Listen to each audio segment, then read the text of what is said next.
Hello everyone, I'm Robert Wenzel. Welcome to the 9th edition of Sunday Morning with Robert Wenzel.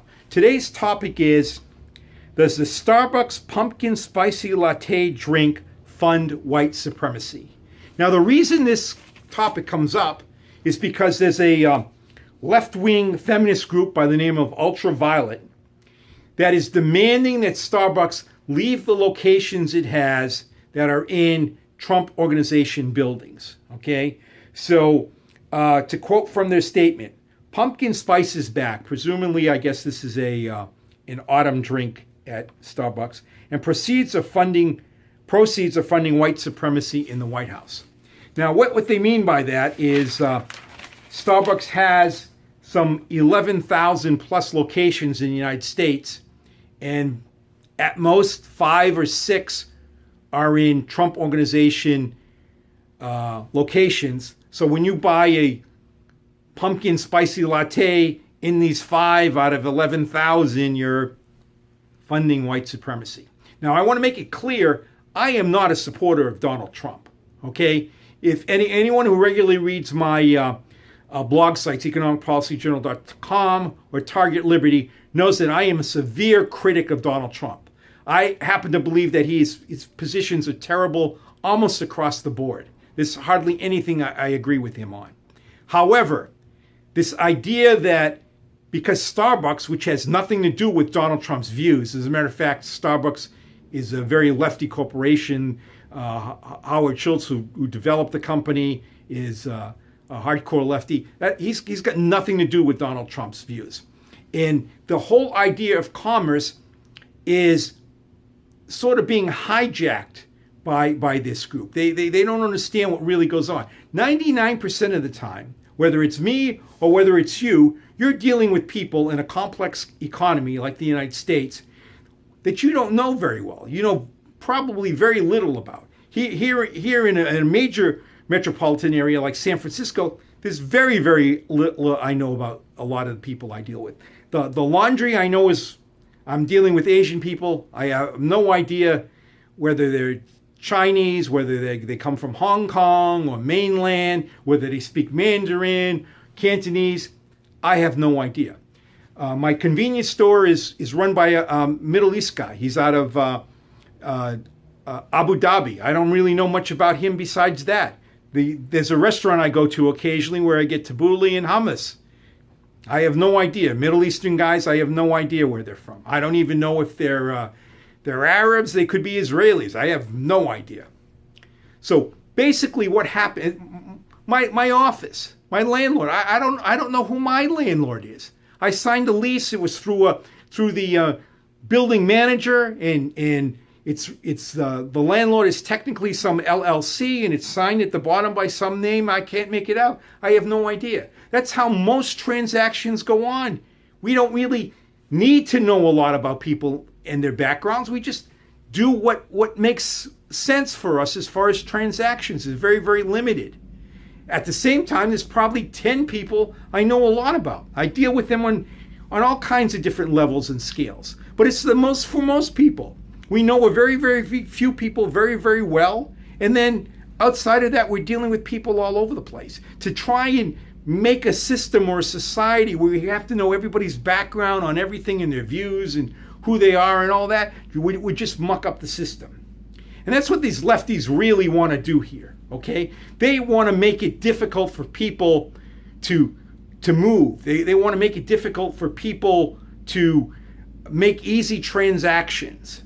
If they succeed in getting Starbucks to move out of these locations, what message is that going to send to other corporations? They're going to look much, much closer at their landlords. It's going to be much, much more detailed before they decide to sign a lease.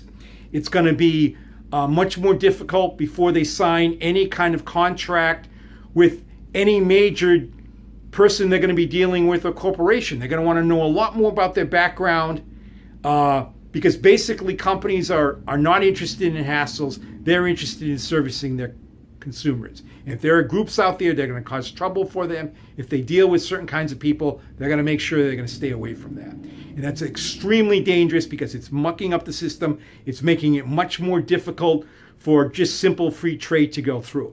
And it's not only pushing the corporations in that direction, it's hurting open debate. And this is where it really, really gets dangerous. Because what you get is both lefty from the left and the right, you get organizations that demand boycotts of consumers, of consumer corporations who finance, advertise at particular television shows on YouTube, whatever the case might be. Corporations don't want this hassle. They do not want controversy. They want to sell their product to everybody. So I guarantee you more and more corporations are going to their advertisers and saying, look, keep me away from controversial shows, talk shows, dialogue. I don't want that. I don't need that. It's shutting down open debate. Boycotts are very, very bad that way. And it's hurting small YouTube video people like that. We're seeing a lot on the right and some on the left where they're complaining that they're being demonetized by Google. And Google is doing that mostly. It's thought that they're doing this because of they're anti-right or something like that. But if you look deep, if you look in the discussions in the advertising magazines and media, you'll learn that Google has been under severe pressure from their major consumer advertisers. Keep us away from controversial stuff. We don't want controversial stuff. We get too much feedback on it.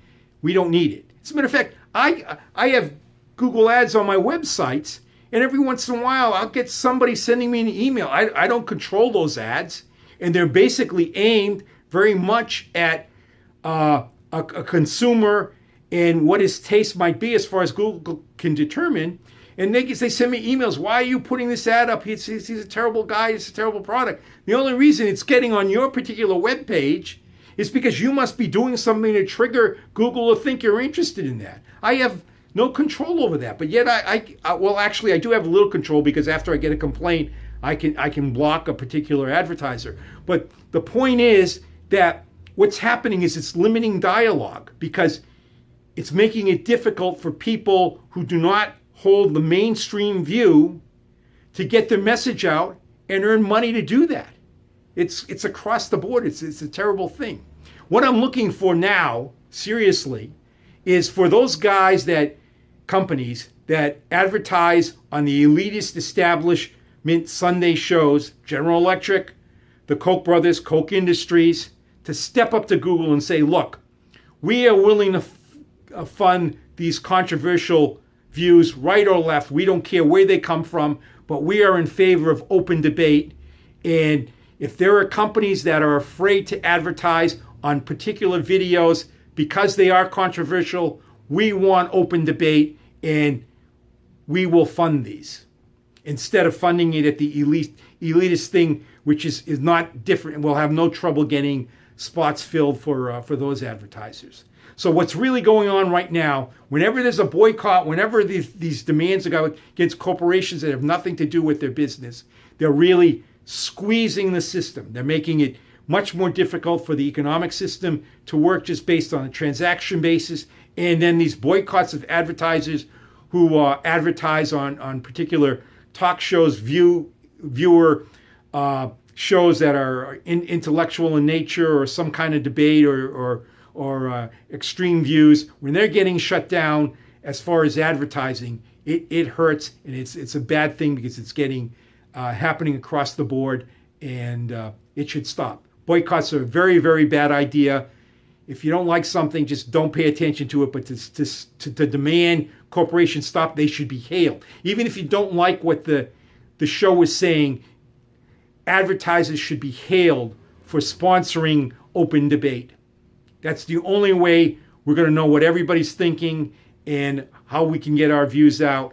And the more that's stopped, the more stuff gets murky and the more stuff gets underground, and it's less clear what's really going on in the country.